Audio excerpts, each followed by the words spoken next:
All right, get ready, because we're going deep on the physics of skateboarding. We got some research on how a skater jumps over a cone, Yeah. and it's like way more complicated than it looks. Oh, it definitely is. It's like physics and biomechanics all wrapped up in years of practice. Yeah, it's pretty wild. So the research, it kind of breaks the jump down into these three phases, right? Okay. Before the cone, over the cone, and after the cone. Yeah, it's like a three-act play. Totally. And, just like a good play, the setup is like everything. Absolutely. So act one, before the cone. This is all about like building the momentum and getting ready to jump. Yeah, the preparation. It's crucial. Totally.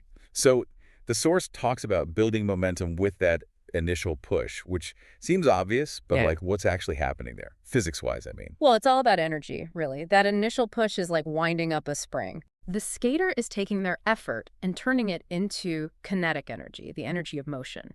So the faster they push, the more kinetic energy they build up, and that translates into how high they can jump. So it's not just like how fast they're going, but how much energy they're putting into that push. Exactly. Got it. Okay, and the source also mentions body angle, like leaning forward. Why is that so important? Well, think about it. If you were running uphill, you wouldn't lean back, right? Right. It's the same idea.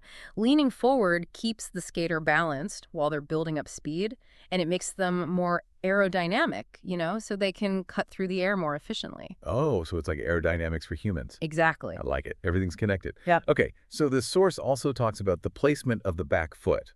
It goes from pushing to prepping for this thing called the pop.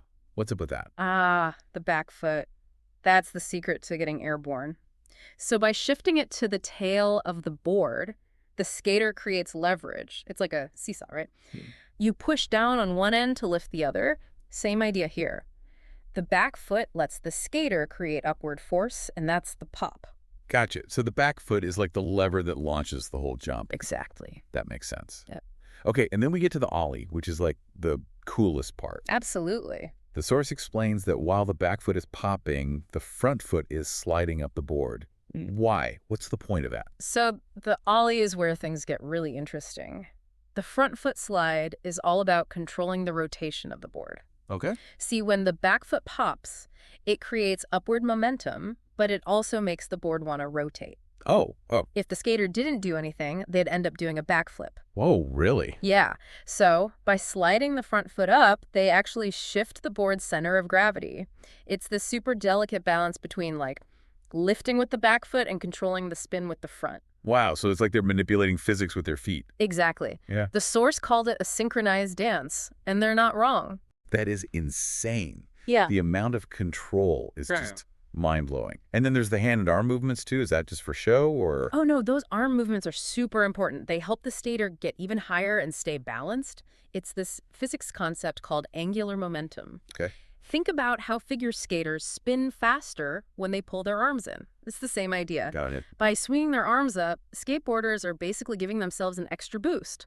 Plus, it helps them counterbalance in the air and avoid spinning out of control. So it's like they're adding another spring to the system? Exactly. It's like they're a human tightrope walker using their arms to stay balanced. Wow, so we've got the momentum, the lean, the pop, the slide, and the arm swing.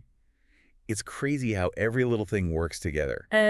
But I gotta know, what happens when the skater actually gets to the cone? That's when the real action starts. The moment of truth. I can't wait. We'll break down the climax of the jump in part 2 of this deep dive.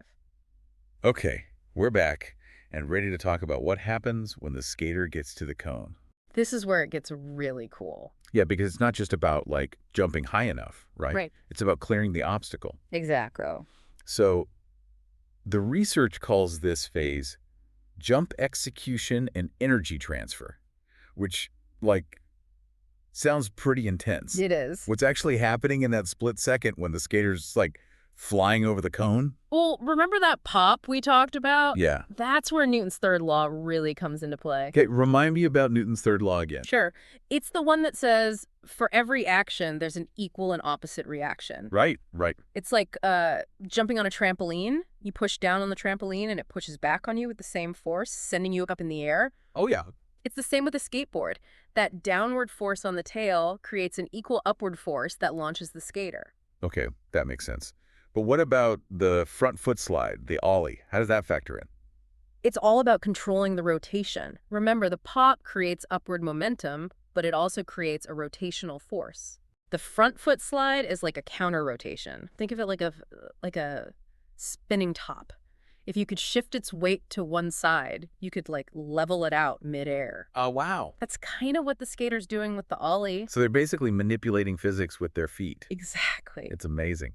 And then the source also mentions the core muscles, like working hard during the jump. Yeah. What's their role in all this? They're super important for stability. Imagine trying to balance on a wobble board, for example. Oh, yeah. Your core muscles would be going crazy trying to keep you upright. It's the same for a skateboarder in the air. Those muscles are constantly working to keep everything aligned so they don't, like, over-rotate. It's like having an internal gyroscope. So it's really a full-body effort. Oh, yeah. It's not just about the legs and feet.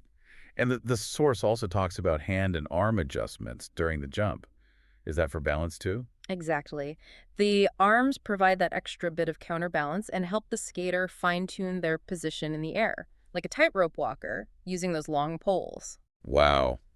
It's just, I can't get over how much is happening at the same time. I The know. physics of the pop, the ollie, the core adjustments, it's incredible. It really is. But, okay, the jump's not over yet, right?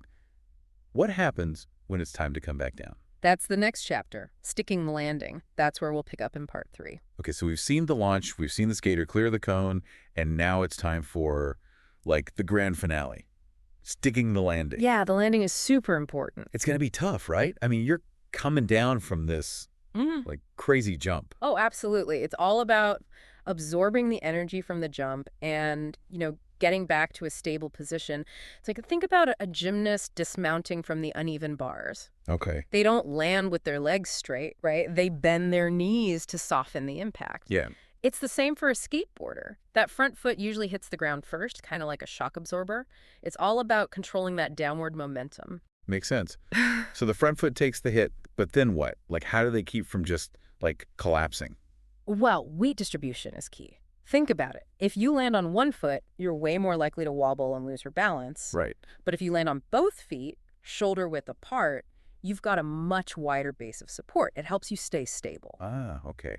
So spread the impact, stay balanced. Got it. And the source also mentioned the knees and ankles, like bending during the landing. Is that part of the shock absorption thing too? Oh, totally. Your knees and ankles are like your body's built-in suspension system. Okay. Just like a car's shocks absorb bumps in the road, your knees and ankles help soften the impact when you land. It protects your joints and makes the landing smoother. So it's like they're taking the edge off that downward force. It's amazing how our bodies just, like, do that. It is pretty amazing. But it's not just about the skater, right? The board has to land right too. Absolutely. The board needs to be flat and stable for a good landing. Imagine trying to balance like a book on its edge. It's going to fall over, right? Right. Same with the skateboard. If it lands at a weird angle, it's probably going to tip and the skater's going down. So it's got to be like a smooth, controlled touchdown. Exactly, like landing a plane. And what about the hands and arms? Are they still doing their thing at this point? Yep. They're still making those tiny adjustments even after the feet hit the ground just to make sure everything stays balanced and controlled. It's wild. It's like from start to finish, every little part of a skateboard jump is this, like, perfect example of physics, biomechanics, and just, like, pure skill. I know. It's amazing to watch. Yeah, like, I'm definitely going to be paying more attention next time I see someone skateboarding. I'll be looking for all those little details. You'll see it in a whole new light. Totally. Well, this has been an awesome deep dive. I feel like I've learned so much. Me too. Thanks for, like, walking us through it all. Anytime. Keep exploring.